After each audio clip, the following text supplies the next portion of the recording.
সুনিশ্চিত করে যে মায়া, সেই মায়াই হলাম আমি। আমি মহামায়া।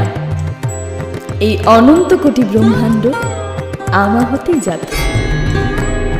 আমারই ইচ্ছায় ত্রিজগতে শোনা যায় প্রাণীর স্পন্দন।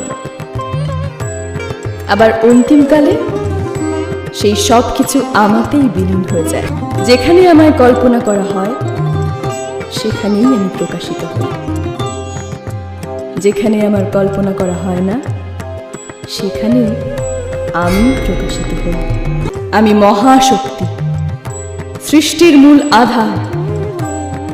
আমি আদ্যা পরাশক্তি।